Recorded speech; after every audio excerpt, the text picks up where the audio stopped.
नमस्कार दोस्तों, गार्गी क्लासेस पर आपका स्वागत है। डेट आज के 18 अगस्त 2022 और देख लेते हैं इंडियन एक्सप्रेस की इंपॉर्टेंट न्यूज़ जो अभी हम इस वीडियो में डिस्कस करेंगे। सबसे पहले हम बात करते हैं एक्सप्लेन पेज की।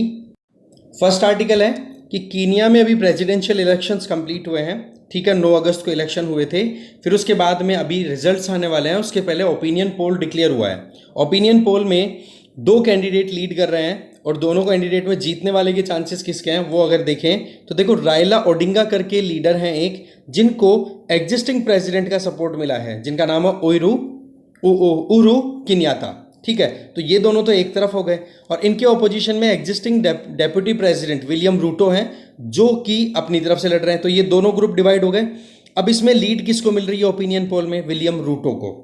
ठीक है, तो कुल मिलाकर के विलियम रूटो, जिनकी उम्र अभी 55 साल है, वो कहीं ना कहीं आगे चल रहे हैं और रायला ओडिंगा जो कि कई सालों से लगातार प्रेसिडेंशियल इलेक्शंस लड़ रहे हैं पर वो जीत नहीं पा रहे हैं।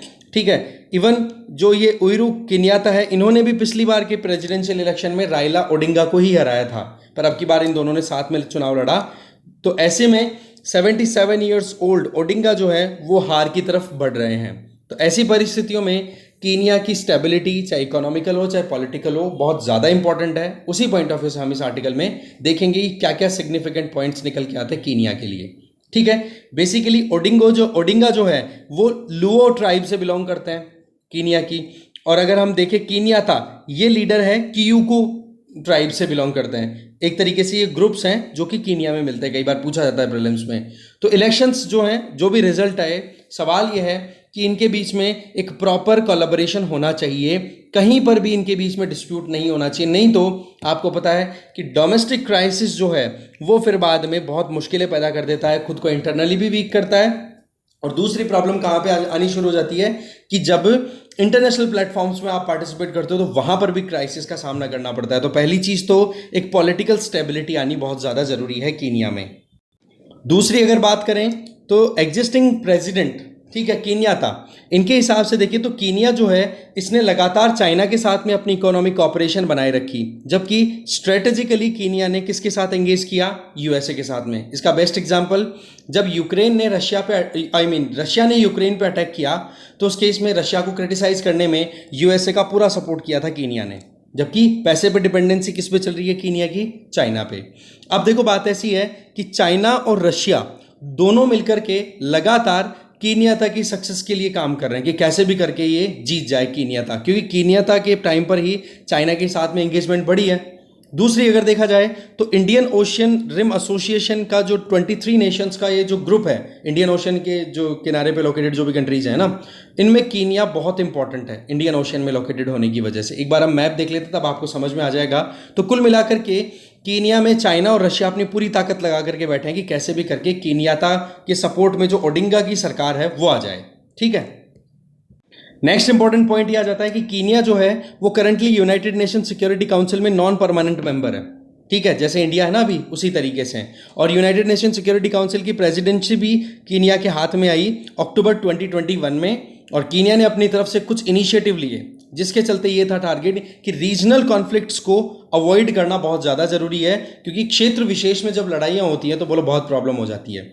इससे क्या है, एक तो डाइवर्सिटी को अकोमोडेट करने में आसानी रहे, अलग अलग एरिया के जो लोग हैं उनको। साथ में कीनिया ने अपनी तरफ से जो कैरेबियन कंट्रीज हैं, जैसे टोबैगो और ट्रिनिडाड, जहाँ से वेस्ट इंडीज़ की क्रिकेट टीम खेलने आती है, बोलो उसका कोलैबोरेशन और अफ्रीकन कंट्रीज़ के बीच में कोलैबोरेशन प्रॉपर हो। क्योंकि जब स्लेव ट्रेड हुआ करता था उस टाइम पर अफ्रीकन जो लोग थे, निग्रोज थे, उन्हीं को तो सेटल किया गया था कैरेबियन आइलैंड्स में, जहाँ पर कि वो आराम से प्लांटेशन एग्रीकल्चर करवा सकते थे। जो भी कॉलोनियल पावर्स थी उनके द्वारा वो ये काम किया गया था। इसके अलावा Peace and Security Council of African Union, इसका भी मेंबर है कीनिया। तो ऐसे में अफ्रीकन कॉन्टिनेंट में कीनिया का बहुत इंपॉर्टेंट रोल है। तो ऐसे में इस कंट्री का स्टेबल होना बहुत ज़रूरी हो जाता है। सबसे पहले तो आप यहाँ पे देखो, ये हमारा है वही पार्ट, ठीक है ना। इसको थोड़ा सा हाइड कर देता हूँ, नहीं इशू आ जाते हैं फिर बाद में। ठीक है, अब देखो ये कीनिया है यहाँ पर। ठीक है, तो कीनिया जो है वो आप देख सकते हो कि इधर ये पूरा एरिया इंडियन ओशियन रीजन का पूरा एरिया आ गया।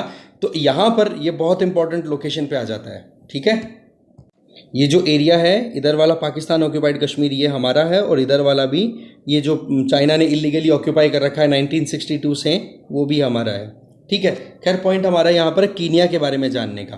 देखो कीनिया के बारे में अगर हम जाने तो आप यहाँ पर देख सकते हो कि ये इंडियन ओशियन रीजन है।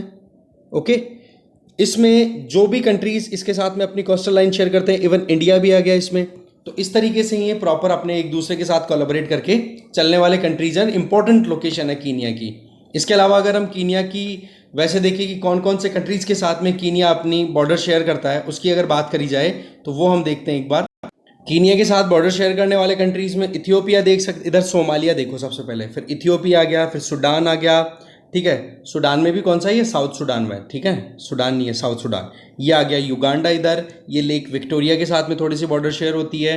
फिर नीचे आ जाएगा तंजानिया, और इधर साउथ ईस्ट की तरफ आ गया इंडियन ओशन। कीनिया की कैपिटल है नैरोबी, जो कि यहाँ पर आप देख सकते हो, ठीक है। तो ये इंपॉर्टेंट लोकेशन अपने आप में ध्यान रखना, और भी थोड़ा नज़र डाल लेना भाई, कोई इंपॉर्टेंट रिवर आपको नजर आए तो हाँ जी बहुत इंपॉर्टेंट है। लेक विक्टोरिया के साथ में जरूर बॉर्डर शेयर करता है, ये जरूर ध्यान रखनी है, जहाँ से रिवर नाइल का ओरिजिन कंसिडर किया जाता है। फिर नेक्स्ट पॉइंट ये बताया जा रहा है राइटर के द्वारा, कीनिया जो है वो अपने रीजन में, रीजन का मतलब हो गया जो एरिया अभी हमने देखा जिन जिन कंट्रीज के साथ में बॉर्डर शेयर करता है कीनिया, उस तरफ की अगर बात करें तो लगभग 45% ट्रेड जो है वो कीनिया से होता है ईस्ट अफ्रीकन कम्युनिटी में, जिसमें ये कंट्रीज थे सोमालिया, कीनिया खुद आ गया, साउथ सूडान आ गया, ठीक है, तंजानिया वाला थोड़ा सा एरिया आ गया इनमें, ठीक है। इसके अलावा देखा जाए तो democratic Republic of Congo central Africa में लोकेटेड, ये बहुत बड़ा कंट्री है, इसको भी मेंबरशिप में लाया गया है इसी पर्टिकुलर कम्युनिटी, इसी पर्टिकुलर ग्रुप में, तो वो भी कहीं ना कहीं कीनिया की तरफ से ही इनिशिएटिव लिया गया था। इसके अलावा जो ईस्ट अफ्रीकन कम्युनिटी है उसके आप देखो कि कोंगो रिवर से लेकर के और डेमोक्रेटिक रिपब्लिक ऑफ कोंगो वाला एरिया पूरा आ गया इसमें। तो ओवरऑल अगर देखा जाए तो इंडियन ओशन और अटलांटिक ओशन के बीच में जितना भी अफ्रीकन एरिया लोकेटेड है वो सारा का सारा ईस्ट अफ्रीकन कम्युनिटी में आता है। ईस्ट अफ्रीकन कम्युनिटी में आप देख सकते हो कि कीनिया की पकड़ अच्छी खासी है, जहाँ पर 45% ट्रेड तो कीनिया अकेला करता है। ये आप देख सकते हो यहाँ पर इधर इंडियन ओशन है यहाँ, और ये आ गया सारा इधर वाला आ गया आपका अटलांटिक ओशन, ठीक है। और ये है डेमोक्रेटिक रिपब्लिक ऑफ कोंगो, ठीक है, और कीनिया ये लोकेटेड है ही। आगे चलते हैं। इसके अलावा हॉर्न ऑफ अफ्रीका की बात भी करें तो वहाँ पर देखो इंस्टेबिलिटी बहुत ज़्यादा रहती है। जैसे हमने देखा इथियोपिया में किस तरीके से टिग्रे रीजन में वहाँ पर इश्यूज चलते रहते हैं, ठीक है, या फिर एरिट्रिया हो गया, सोमालिया होगा, वहाँ पर कितने मुद्दे चलते रहते हैं। तो कुल मिलाकर के कीनिया की स्टेबिलिटी ज़रूरी हो जाती है। इसके अलावा inter governmental authority on development, ठीक है, इसमें 8 ईस्ट अफ्रीकन कंट्रीज़ का ये ट्रेड ब्लॉक है, इसमें भी कीनिया का बहुत इंपॉर्टेंट रोल है। Inter governmental authority on development, okay. अब आपको क्या करना है, ये जो नाम आ रहे हैं ना, इन नामों के बारे में थोड़ा सा यूपीएससी पॉइंट ऑफ व्यू से एक्सप्लोर कर लेना भैया, ज़रूरी है, ओके। आगे चलते हैं। दूध के भाव 2 रुपये पर किलो के हिसाब से बढ़ गए हैं, आपको पता है। तो सवाल ये है कि क्यों बढ़े, तो इसका जवाब यहाँ पर देखो। सबसे पहली चीज़ तो प्रोडक्शन कम हुआ है, जितनी डिमांड थी उतनी उसके हिसाब से सप्लाई प्रॉपर नहीं हो पाई। दूसरी चीज़ इनपुट कॉस्ट ज़्यादा हो चुकी है, जहाँ पर जो फूड इंटेक रिक्वायरमेंट होता है जानवरों के लिए, एनिमल्स के लिए, मिल्चिंग एनिमल्स के लिए, तो वहाँ पर वो प्रॉब्लम आ रही है। तो cost of operation and cost of production दोनों राइज होने की वजह से ये महंगाई बढ़ गई, और उसकी वजह से इन्होंने अपनी तरफ से प्राइस राइज कर दिया। कैटल फीड है उसकी महंगाई बढ़ रही है। प्रोटीन और मिनरल मिक्सचर जो आप जानते हो शाम के टाइम पे जो बंटा टाइप समथिंग दिया जाता है, बंटा बोलते हैं उसको ना, जो जानवरों को एडिशनल फूड दिया जाता है जिससे कि वो दूध अच्छे से बना सकें, ठीक है, तो वो भी कहीं ना कहीं महंगा हो रहा है, ठीक है। तो इस चक्कर से भी कहीं ना कहीं दूध के ऊपर बाहर पड़ रहा है। लिम्पी स्किन डिजीज़ आपको पता है, अभी गुजरात, पंजाब, हरियाणा, राजस्थान जैसे स्टेट्स में ये गायों में बहुत ज़बरदस्त बीमारी फैली, जिसकी वजह से भी मिल्क आउटपुट है वो रुक गया। तीसरे फैक्टर की अगर बात करें और फैक्टर्स की, तो देखो कोविड के टाइम पर आपको पता है एकदम से डिमांड रुक गई थी। डिमांड सप्लाई मिसमैच की पॉइंट यहीं पर यही आ रही है कि कोविड के टाइम पर तो एकदम से देखो डिमांड रुक गई थी, तो प्रोडक्शन ज़्यादा था। आपको ध्यान है ना, कई इमेजेस आई थी कि रोड पर ही किसानों ने दूध फैला दिया था कि बोला हम तो बर्बाद हो गए, उस तरीके से वो वाला सीन। और आज के टाइम पर एकदम से डिमांड बढ़ गई, और डिमांड बढ़ गई तो वहाँ पर सप्लाई शॉर्टेज आ रही है, एक ये भी प्रॉब्लम आ रही है। इसके अलावा देखा जाए अदर फैक्टर्स में कि transport, logistics cost and energy cost ये भी बढ़ चुकी है। तो ऐसी परिस्थितियों में ओवरऑल जो है वो डिमांड कम हो गई, महंगाई, डिमांड ज़्यादा हो गई, सप्लाई कम हो गई, महंगाई ज़्यादा हो गई, तो कुल मिलाकर के 2 रुपये पर किलोग्राम के हिसाब से दूध का भाव बढ़ा दिया।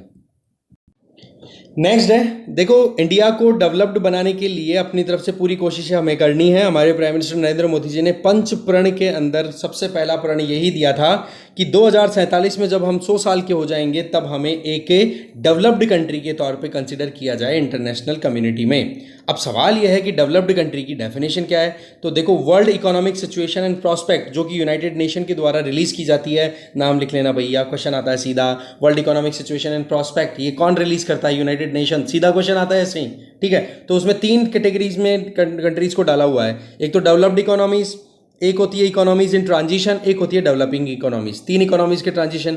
अब इसमें देखा यह जाता है कि किसी भी इकोनॉमी की या किसी भी कंट्री की बेसिक इकोनॉमिक कंडीशन कैसी है, पहली चीज। दूसरी चीज ये देखी जाती है कि रीजनल क्लासिफिकेशन को आप as it is copy paste नहीं करोगे। जैसे कि हम बोलते हैं ना, यूरोप डेवलप्ड है, इसका मतलब ये नहीं है कि यूरोपियन सारे कंट्री ही डेवलप्ड है। नो, कुछ कंट्रीज ऐसे हैं जो अभी भी इंडिया के जैसे हालात से गुजर रहे हैं या उससे थोड़ी बेटर कंडीशन हो में भी, ठीक है। पर इसका मतलब ये नहीं कि पूरा यूरोप ही डेवलप्ड है। इसका मतलब ये हो गया कि एक कंट्री की बेसिक इकोनॉमिक कंडीशन कैसी है, उसके हिसाब से आप चेक करते हो कि कौन सा कंट्री किस कैटेगरी में आप डालोगे, ठीक है। अब जैसे हम देखें यूनाइटेड नेशन के हिसाब से, तो यूनाइटेड नेशन जो कि वर्ल्ड बैंक के कैटेगराइजेशन को यूज करता है, जिसमें क्या चीज कैलकुलेट होती है? Gross national income per capita, ठीक है ना। तो इसके हिसाब से देखा जाता है कि पर कैपिटा इनकम के हिसाब से पूरे देश की इनकम कितनी हो रही है, पूरी पॉपुलेशन के ऐड कर दो, उसके हिसाब से आप देखोगे कि कोई भी कंट्री डेवलप्ड कैटेगरी में जाएगा या फिर डेवलपिंग में या ट्रांजिशन कैटेगरी में जाएगा। अब देखो, यूएन की नॉमेनक्लेचर में एक बड़ी इशू आती है क्योंकि क्लियर कट डेफिनेशन कुछ नहीं है, एक्यूरेसी नहीं है वहाँ पर, तो इसकी वजह से बड़ा इशू आता है। कैसे? यूनाइटेड स्टेट्स के जब प्रेसिडेंट डोनाल्ड ट्रंप हुआ करते थे तो उन्होंने चाइना के लिए क्या बोला? बोला चाइना अपने आप को अभी भी डेवलपिंग बोलता है, जबकि चाइना के फिगर्स को आप नॉर्वे के साथ मैच कर लो, आप सोमालिया के साथ कैसे मैच कर सकते हो? सोमालिया एकदम गरीब कंट्री, अभी हमने देखा मैप पे, अफ्रीकन कंट्री है, वहाँ पर बहुत ज़्यादा लुटेरे हैं, पायरेट्स हैं, उस तरीके के काम करते हैं, गरीबी में गुजरने वाला देश है। बोले उस कैटेगरी में आप चाइना को डाल करके रखते हो। बोले तो इस तरीके से तो बोले यूएस भी फिर तो डेवलपिंग ही है, क्यों डेवलप्ड बना करके रखते हो? तो इस तरीके से कंट्रोवर्सीज कई बार हाईलाइट होती रहती हैं। अब देखा जाए तो आज के टाइम पर वर्ल्ड की जो लीडिंग इकोनॉमीज है per capita income point of view से, तो यूएस, यूके, नॉर्वे, ये कुछ कंट्रीज है। बाकी 31 कंट्रीज को यूनाइटेड नेशन ने डेवलप्ड कैटेगरी में डाल रखा है, ठीक है। 17 कंट्रीज ऐसी हैं जो कि इकोनॉमी इन ट्रांजिशन है और बाकी कंट्रीज को डेवलपिंग कैटेगरी की कंडीशन में डाला हुआ है। तो चाइना की अगर बात करें तो चाइना की पर कैपिटा इनकम तो नॉर्वे के लमसम आप मैच कर सकते हो, है ना। जबकि सोमालिया से कंपैरिजन करो तो सोमालिया में तो बेचारे लोग बहुत गरीबी में भी बिता रहे हैं, तो एक तो कैटेगराइजेशन प्रॉपर नहीं है। दूसरी तरफ यूक्रेन जैसे कंट्रीज की बात करो जो कि चाइना से भी कम पर कैपिटा इनकम के ऊपर काम कर रहे हैं, बोलो उनको तो आप डेवलप्ड कैटेगरी में डालते हो, और चाइना जहां पर कैपिटा इनकम यूक्रेन से भी ज्यादा है उनको आप डेवलपिंग में डाल रहे हो। बोले ऐसे काम नहीं चलेगा, आप सही तरीके से ट्रीट करो, ये कमियां रह जाती हैं। अब सवाल ये, हम चीजें क्यों देख रहे हैं? इंडिया को क्या करना है वो समझने वाली बात है ना। हमें 2047 तक डेवलप्ड बनना है, तो विकसित भारत बनना है, तो ये काम करना पड़ेगा। तो सो कॉल्ड डेवलप्ड कंट्रीज हैं, इसका मतलब ये नहीं है कि डेवलपमेंट के नाम पर उनके कोई केवल पैसे का ही देखा जाता है, नहीं, बहुत सारी चीज़ों को हम एनालाइज करते हैं तब पता पड़ता है। अब इंडिया की अगर हम बात करें तो इंडिया में पर कैपिटा इनकम हमारे यहाँ पे बांग्लादेश से भी कम है। वो बात ठीक है कि वर्ल्ड में इंडिया तीसरी लार्जेस्ट इकोनॉमी है। कैसे? पर परचेजिंग पावर पैरिटी के हिसाब से, ठीक है। पहले नंबर पे यूएस, दूसरा चाइना और तीसरे पे इंडिया। पर सवाल ये आता है कि जब चेक किया जाए ना, पूरा एनालिसिस किया जाए, तो यूएस और चाइना हमसे बहुत आगे हैं, हम बहुत पीछे हैं। और एब्सोल्यूट टर्म्स में अगर देखें तो इंडिया का 6ठा नंबर आता है, और पर कैपिटा इनकम में देखें तो बांग्लादेश से भी पीछे चले जाते हैं हम। ऐसे में चाइना में पर कैपिटा इनकम इंडिया की पर कैपिटा इनकम की लगभग 5.5 गुना है। यूके की पर कैपिटा इनकम मतलब टोटल जो ग्रॉस नेशनल इनकम है उसको टोटल पॉपुलेशन से डिवाइड कर दो आप, तो एक जने की इनकम आ जाएगी। तो उस केस में यूके में एक बंदे की इनकम इंडिया के एक बंदे से कितनी गुना है? 33 गुना है। तो कहाँ कंपैरिजन कर सकते हैं? हमें तो बहुत आगे लंबी जर्नी आगे कंप्लीट करनी है। फिर आ जाओ ह्यूमन डेवलपमेंट इंडेक्स की बात करें जो यूएनडीपी के द्वारा रिलीज किया जाता है। इसमें देखा जाए तो 3 फैक्टर्स पे एनालिसिस किया जाता है। क्या? हेल्थ और लॉन्गेविटी ऑफ सिटीजन, हेल्थ कैसी है, हेल्थ फैसिलिटी कैसी है, लोगों की उम्र कितनी रहेगी। इसके अलावा क्वालिफिकेशन, एजुकेशन, कि वो अपनी ज़िंदगी में कितनी पढ़ाई करके कितना कुछ गेन कर रहे हैं। और तीसरा हो गया standard of life, living standard कितना क्या है उनका। तो इन तीनों चीज़ों को एनालाइज करके पता पड़ता है ह्यूमन डेवलपमेंट इंडेक्स का। और ह्यूमन डेवलपमेंट इंडेक्स की अगर बात करें तो आज के टाइम पर हमने ऐसी बात नहीं है कि इंप्रूवमेंट नहीं कंसिडर किया है। फॉर एग्जाम्पल, हमारी जो इंप्रूवमेंट है एचडीआई में वो सेक्युलर है। सेक्युलर का मतलब पैसे में भी हमने ग्रोथ रजिस्टर की है, तो हेल्थ में भी ग्रोथ रजिस्टर किया है, एजुकेशन में भी किया है। जैसे अगर हम यहाँ पर देखें कि लाइफ एक्सपेक्टेंसी एट बर्थ जब हम इंडिपेंडेंट हुए थे तो केवल 40 साल थी, जो कि बढ़कर के 70 साल तक तो हम लेके आ गए। इसका मतलब हेल्थ सेक्टर हमारा अच्छा इंप्रूव कर गया है। इसके अलावा इंडिया की बात करें तो एजुकेशन में एनरोलमेंट, चाहे प्राइमरी, सेकेंडरी या टर्शियरी, टर्शियरी का मतलब हो गया जो हायर एजुकेशन होती है, बोला हर जगह पे एनरोलमेंट राइज हुआ है। ठीक है, पर कैपिटा इनकम की बात भी करें तो इतना बुरा हाल नहीं है जितना कि हम इंडिपेंडेंट हुए थे तब थे। तो कुल मिलाकर के इंप्रूवमेंट हमने किया है, पर रास्ता बड़ा लंबा है जो कि हमें अभी कवर करना है। अब जर्नी कितनी बाकी है वो देखें तो 2018 की डायग्नोस्टिक रिपोर्ट आई वर्ल्ड बैंक के द्वारा, जिसमें क्या बोला कि इंडिया बेशक थर्ड लार्जेस्ट इकोनॉमी है परचेजिंग पावर पैरिटी के हिसाब से, पर सवाल यह है कि अभी भी यहाँ पर हमारी जो मिडिल क्लास कैटेगरी में आने वाले लोग हैं ना, वो लोग मिडिल क्लास के डेफिनेशन को फुलफिल ही नहीं करते। मिडिल क्लास कम्युनिटी के लिए क्या थ्रेशोल्ड फिक्स किया हुआ है वर्ल्ड बैंक ने कि कम से कम दिन का $10 तो वो खर्च करेंगे। अब समझो आप $10 अगर वो दिन का खर्च करें तो किसका मतलब हो गया कितना, आप खुद अकाउंट कर लो, 800 रुपये के लगभग पर डे खर्चा है, तब जाकर के आप मिडिल क्लास की कैटेगरी में आओगे। अगर 5 जनों की फैमिली है तो ₹4,000 का अगर खर्चा पर डे हो तब जाकर के हम अपने आप को कंसिडर कर पाएंगे। अब खैर ये परचेजिंग पावर पैरिटी के हिसाब से है, थोड़ा सा 4,000 की बजाय 3,000 रुपये भी अगर पर डे के खर्च होते हैं ना, तब जाकर के आप अपने आप को मिडिल क्लास में कंसिडर करो। पर क्या हम मिडिल क्लास की डेफिनेशन को फुलफिल कर रहे हैं? Answer is no. हमारे यहाँ पर केवल 10% इंडियंस ही हैं जो एक्चुअल में जो थ्रेशोल्ड है $10 पर डे का हिसाब से, उसके हिसाब से खर्च पैसा करते हैं, जो मिडिल क्लास के कैटेगरी में कैटेगराइज हो रखे हैं। तो बोलो उसके लिए हमें अभी बहुत मेहनत करनी है, हम अभी मिडिल क्लास लेवल तक ही नहीं पहुंचे हैं। फिर बात आती है दूसरे कंट्रीज के कंपैरिजन में, तो देखो नॉर्वे, आज इंडिया जिस स्टैंड पे है ना, उसके कंपैरिजन में नॉर्वे आज के 56 साल पहले था 1966 में। इसके अलावा अगर हम इंडिया चाइना को कंपेयर करें तो इंडिया 2007, चाइना जिस हाल में 2007 में था ना, उस हाल में आज हम हैं। तो ऐसी परिस्थितियों में हमें चाइना से अगर कंपेयर करें तो 15 साल तक और मेहनत करने की जरूरत है, तब जाके आगे बढ़ेंगे। जबकि यूके और यूएस तो जिस परिस्थिति में आज इंडिया और चाइना की पर कैपिटा इनकम है, उस हिसाब से 1987 के लगभग ही आ गए थे। तो कुल मिलाकर के बाकी कंट्रीज से अगर कंपेयर करें तो हमारे पास में जो 25 साल का टाइम बच रहा है 2022 से लेकर के 2047 तक का, तो बोले इसमें हमें बहुत मेहनत करने की ज़रूरत है। ग्लोबल मिडिल क्लास की डेफिनेशन को फुलफिल करने की ज़रूरत है। इसमें चैलेंज तो है, बट हम ये नहीं कह सकते इम्पॉसिबल है।